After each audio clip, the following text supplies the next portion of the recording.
Bonjour à tous. Alors ça va? Les vacances ont bien commencé? Mais j'espère qu'on va pouvoir se revoir très vite à l'église. J'espère vraiment. Je pense que ça va être pour très bientôt.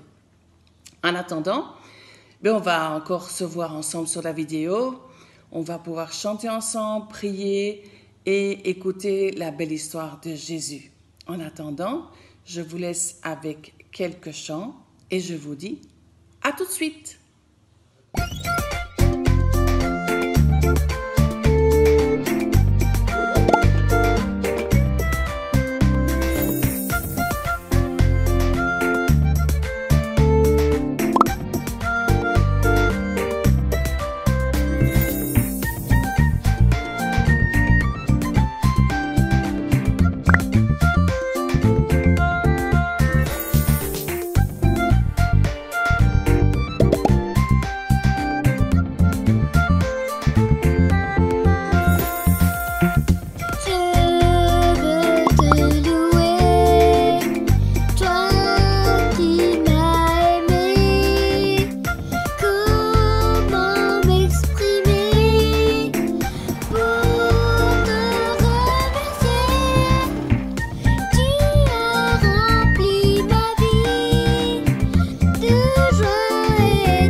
Mon Dieu est si grand, si fort et si puissant, rien n'est impossible à mon Dieu. Les monts sont à lui, les mers sont à lui, les cieux sont sa création. Mon Dieu est si grand, si fort et si puissant, rien n'est impossible à mon Dieu. Mon Dieu est si bon, si tendre et si aimant, rien n'est comparable à mon Dieu. Mon Dieu est si bon, si tendre et si aimant, rien n'est comparable à mon Dieu.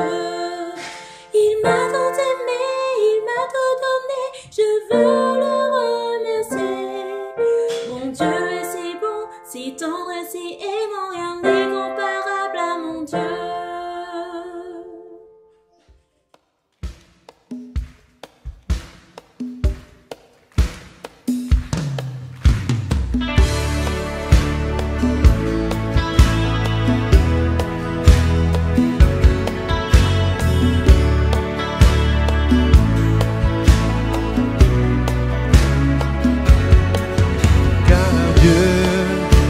Un Dieu puissant, il règne de son Saint-Lieu avec sagesse, amour. Oui, Dieu est un Dieu puissant, car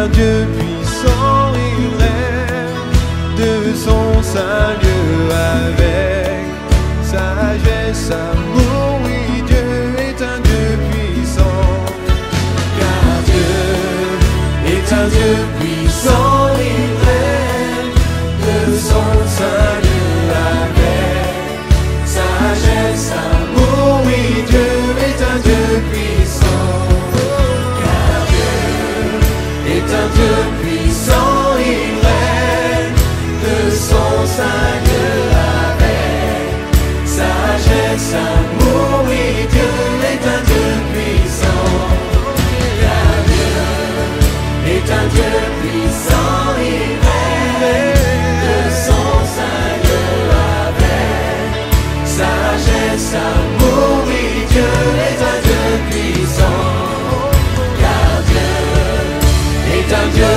puissant, il règne de son saint lieu avec sagesse, amour. Oui, Dieu est un Dieu puissant, car Dieu est un Dieu puissant, il règne de son saint lieu avec sagesse, amour. Oui, Dieu est un Dieu puissant, car Dieu est un Dieu puissant, il règne de son saint lieu avec sagesse, amour. Oui, Dieu est un Dieu puissant, oui, Dieu est un Dieu puissant, Dieu est un Dieu puissant, est un Dieu puissant, il règne de son saint lieu avec sagesse, amour. Oui,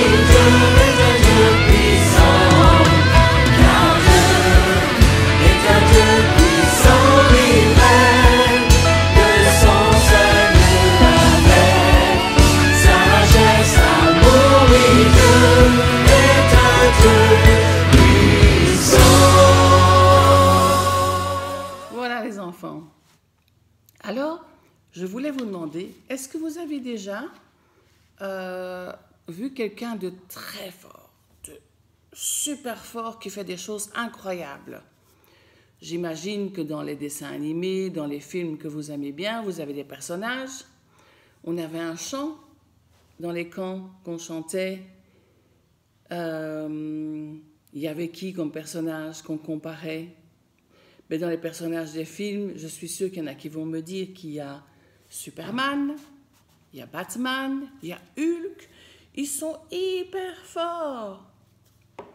Mais est-ce qu'ils sont réels, ces personnages? Est-ce qu'ils peuvent vraiment vous aider quand vous êtes dans les difficultés? Ben non. Ce sont des personnages qui n'existent pas. C'est rigolo dans les films, c'est sympa, mais voilà que ça ne nous aide pas.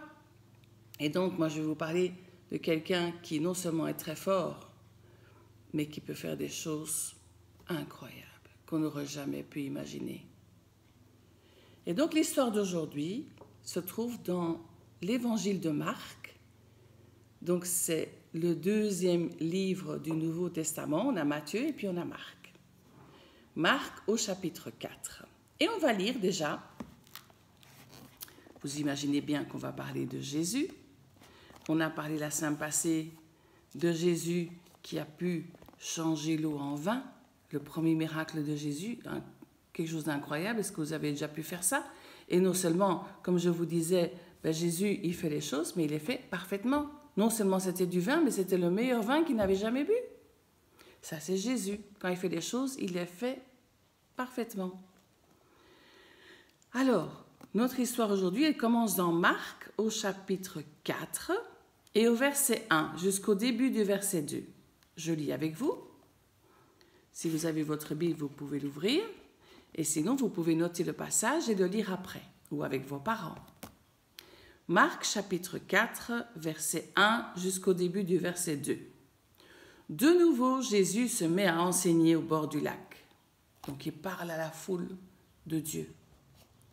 Une foule très nombreuse se rassemble autour de lui. C'est pourquoi il monte dans une barque qui est sur le lac. Tellement il y a du monde, on ne le voit pas, donc il se met sur une barque au milieu du lac, comme ça, Les gens le voient de loin. C'est pourquoi il monte dans une barque qui est sur le lac et il s'assoit. La foule reste à terre au bord de l'eau et Jésus leur enseigne beaucoup de choses. Et donc, Jésus passait beaucoup de temps à parler aux gens. Il voulait vraiment, ils avaient envie d'entendre les histoires que Jésus leur racontait, de leur parler de Dieu, de ce qu'il pouvait faire. Et donc, on arrivait en fin de journée, Jésus était fatigué. Mais Jésus n'avait pas l'habitude d'aller dormir tôt. Dehors, je suis fatigué, moi je vais dormir. Ah non, Jésus, il disait jamais qu'il était fatigué. Et donc là, au lieu de rentrer à la maison pour dormir parce qu'il était très fatigué, il dit à ses disciples, allons de l'autre côté du lac. Ses disciples, est-ce qu'ils disent, ben Jésus, pourquoi et il est tard, il est si là. Non, ils n'ont rien dit. Ils ont tout simplement obéi à Jésus. Et Jésus leur a dit, passons de l'autre côté du lac. Il faut savoir que pour passer avec la barque de l'autre côté du lac, il fallait 2 heures. Il fallait ramer pendant 2 heures. Est-ce qu'ils allaient revenir ou quoi? Ça fait environ 13 km de large, le lac. Donc, il fallait 2 heures pour passer de l'autre côté. Mais pourquoi Jésus voulait aller de l'autre côté du lac en fin de journée? Ben, Jésus, s'il y va, c'est parce qu'il a une bonne raison. C'est pas parce qu'il a envie d'aller se promener. C'était pas le but de Jésus. Le but de Jésus, c'était toujours de parler au peuple de Dieu et de les aider. Et en fait, c'est parce que de l'autre côté du lac, il y avait quelqu'un qui avait besoin de Jésus. Il faut savoir que Jésus t'aime beaucoup et qu'il est toujours prêt à t'aider. Tu vois, même quand il est fatigué, Jésus ne dort pas. Maintenant qu'il est dans le ciel, il est disponible 24 heures sur 24. À chaque moment, quand tu as besoin de lui, tu peux lui parler. Il t'écoute. Et donc, les disciples vont dans la barque avec Jésus et ils rament. Et Jésus, comme il est fatigué, ben, il se repose un peu, il met un coussin et il se couche dans la barque. Mais tout à coup, qu'est-ce qui se passe? Ils sont tranquillement dans la barque et tout à coup, le vent se lève. Il commence à y avoir des vagues énormes. Je ne sais pas si vous avez déjà été dans un bateau quand il y a tempête, c'est horrible, ça fait peur parce que le bateau il fait ça et parfois on va croire qu'il va couler net. Je vais vous montrer une vidéo d'un bateau en mer, un bateau de pêche qui est dans une pleine tempête, vous allez voir. J'espère que vous pourrez bien le voir. Regardez. Regardez les énormes vagues. C'est impressionnant. Regardez ça. Ça fait peur, non? Est-ce qu'il y en a qui ont déjà vécu ça? Regardez le bateau. Il est ballotté par les vagues. Et il ne sait rien faire d'autre que de se laisser aller dans les vagues. Regardez là, il disparaît quasi tellement que la vague est énorme. Oh là là là là. Regardez ça. Et hop, il remonte. J'imagine que les gens qui sont dans le bateau, non seulement ils ont peur, mais ils ont envie de vomir, hein, parce qu'on est secoué. Hein. Vous voyez? C'est terrible, la puissance de l'eau. Vous voyez ça?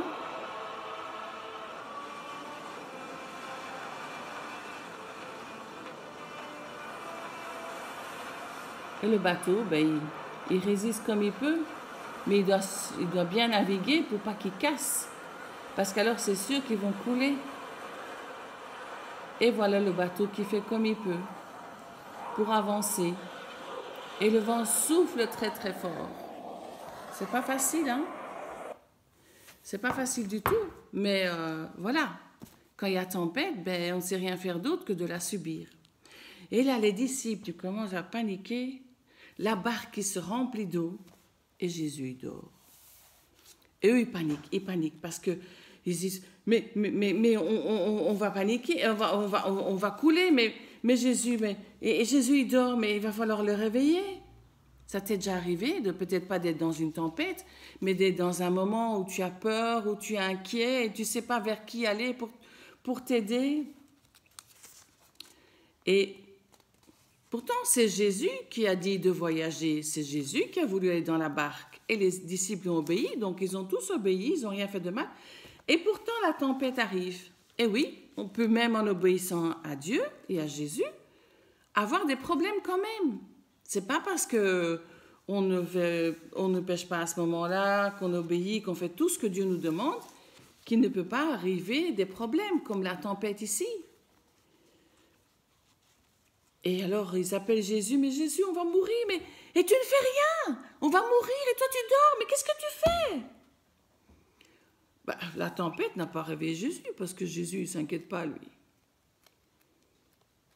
Mais il n'est pas inquiet, tout simplement. Mais eux, ils sont inquiets. Il dit, alors Jésus, tu ne fais rien, mais on va couler. Imaginez un peu, vous voyez le bateau, comment il est là? Alors, tout le monde n'a pas la chance d'avoir Jésus dans sa barque. Mais aujourd'hui, même si Jésus n'est pas dans notre barque, il est dans notre cœur et on peut lui parler. Jésus se réveille et arrête la tempête. Il dit au vent et aux vagues de se calmer. Jésus il a cette puissance sur la nature, sur les éléments. C'est parce qu'il est le Fils de Dieu qui peut le faire. Si toi ou ton papa dit « Allez, maintenant, ça suffit la tempête, tu t'arrêtes, tais-toi », est-ce que ça va marcher? Ben non. Ton papa n'est pas le Fils de Dieu, il n'est pas Jésus, il n'est pas Dieu. Et donc, ici, je vous ai montré, j'espère que vous voyez bien, Jésus est le Fils de Dieu. J'ai reçu tout au ciel et sur la terre, dans Matthieu 28, verset 18. Et donc, Jésus a le pouvoir sur la nature. Il y a tempête, il dit à la mer, calme-toi, et elle se calme. C'est incroyable tout ce que Jésus peut faire. Mais si vous avez besoin de l'aide de Jésus, il ne faut pas que tu aies peur. Tu lui demandes de l'aide et il va faire ce qu'il faut. Alors Jésus, il dit, mais pourquoi est-ce que vous avez si peur? Qu'il dit aux disciples, vous n'avez toujours pas confiance en moi? Jésus il ne rouspète pas parce qu'ils l'ont réveillé, ça c'est pas grave. Mais il dit, mais pourquoi vous avez si peur? Il dit, mais enfin, vous n'avez pas encore confiance. Et là, il n'est pas content. Il dit, mais qu'est-ce que c'est que ça? Et ils ont compris que Jésus était très puissant, parce que vous voyez les vagues qui devaient être énormes, le vent qui soufflait, ça faisait un bruit incroyable. Et Jésus leur a dit, calme-toi, tais-toi. Et tout est redevenu calme. J'imagine la tête des disciples. Ah oui, il a ce pouvoir-là aussi, Jésus. Ben oui, il peut tout. S'il dit à la montagne, bouge, ben elle va bouger. S'il dit aux nuages de s'en aller, ils vont s'en aller. Dieu est capable de tout. C'est lui qui a créé la terre, c'est lui qui a créé la nature. Donc, il sait gérer, il sait faire tout ce qu'il faut. Et donc, les disciples, ils ont beaucoup de respect pour Jésus. Et alors, ils veulent s'incliner devant lui, l'adorer, parce qu'il est vraiment le Fils de Dieu Tout-Puissant. Et donc, vous pouvez vraiment faire confiance à Jésus et vraiment lui demander de l'aide. Quand vous avez peur, quand vous êtes inquiet, quand vous avez subi quelque chose qui vous fait mal, ou vous avez des mauvais points à l'école et vous ne savez pas comment vous en sortir, demandez-lui de vous aider. Quand vous étudiez, vous priez avant, et comme ça, vous demandez au Seigneur de vous aider à vous concentrer. Vous allez voir, ça va aller beaucoup mieux. On peut lire ensemble le passage. On va lire ensemble le passage dans la Bible, comme ça on revoit une fois. Le soir de ce jour-là, donc c'est Marc 4 au verset 35, et on va retenir surtout le verset 39 par après. Le soir de ce jour-là, Jésus dit à ses disciples, « Allons de l'autre côté du lac. » Vous vous souvenez, parce qu'il devait aller voir quelqu'un. Il quitte la foule et les disciples font partir la barque où Jésus se trouve. Et il y avait d'autres barques à côté de lui. Il y a eu un vent très violent qui s'est mis à souffler. Les vagues se jettent sur la barque et beaucoup d'eau entre déjà dans la barque. Jésus est à l'arrière, il dort, sa tête sur un coussin. Ses disciples réveillent et lui disent « Maître, nous allons mourir, ça ne te fait rien !» Jésus se réveille, pas inquiet. Il menace le vent et dit au lac « Silence, calme-toi !» Alors le vent s'arrête de souffler et tout devient très calme. C'est simple avec Jésus. Jésus dit à ses disciples, « Pourquoi est-ce que vous avez peur? Vous n'avez donc pas encore de foi? » Mais les disciples sont effrayés, ils disent entre eux, « Mais qui est donc cet homme? Même le vent et l'eau lui obéissent. » Et oui, il sait calmer le vent, il sait calmer la tempête, il sait tout faire. Et donc, vraiment, tu peux lui demander de l'aide, il va venir à ton secours. Et même ce qui te semble tout à fait impossible, Dieu peut le faire. Respecte-le, adore-le et suis-le comme les disciples. Et tu verras que Jésus agira dans ta vie. Et donc le verset 39, on va le retenir. Hein? Jésus menace le vent et dit au lac, « Silence, calme-toi. » Alors le vent s'arrête de souffler et tout devient très calme.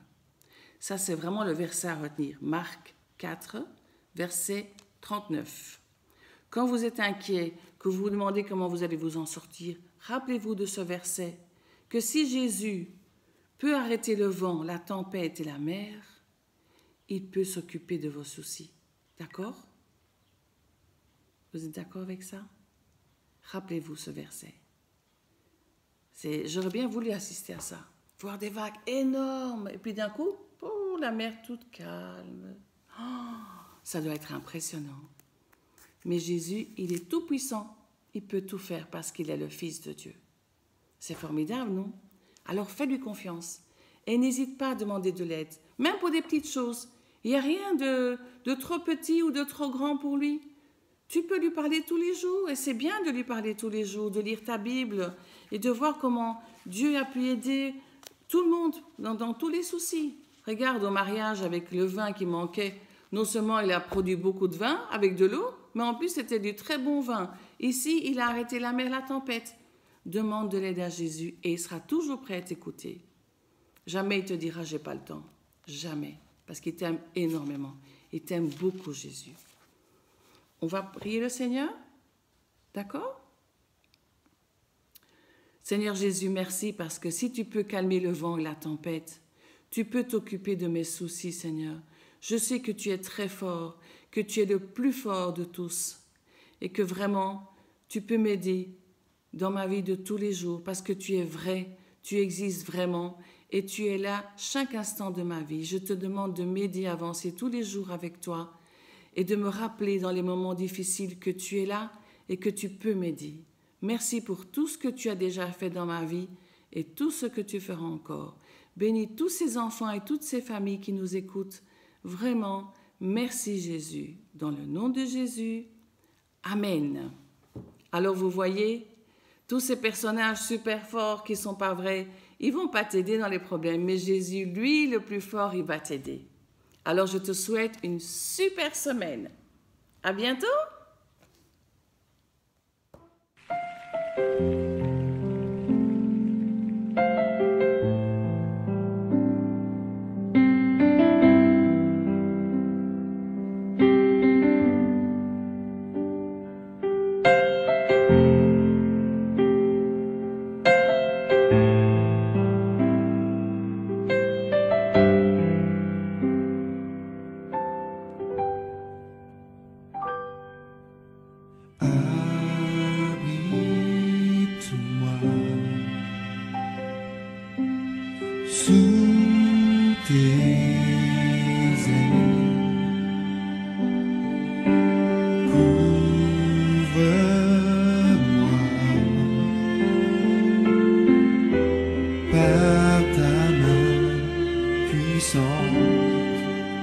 Même si les océans se déchaînent, je les traverserai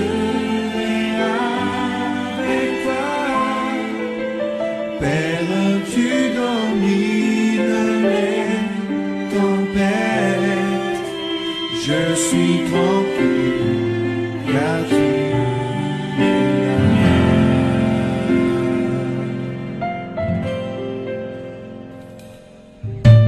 Jésus seul,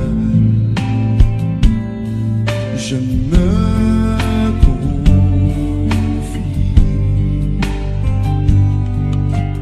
Il me donne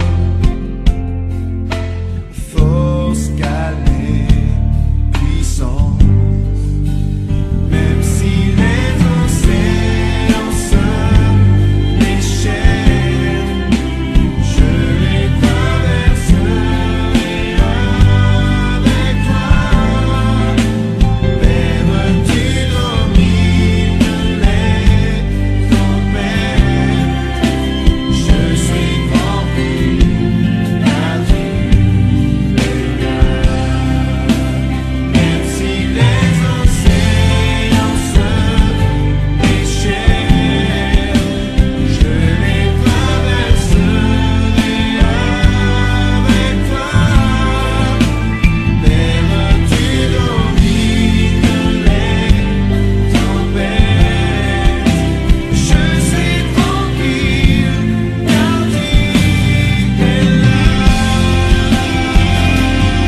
Je me confie,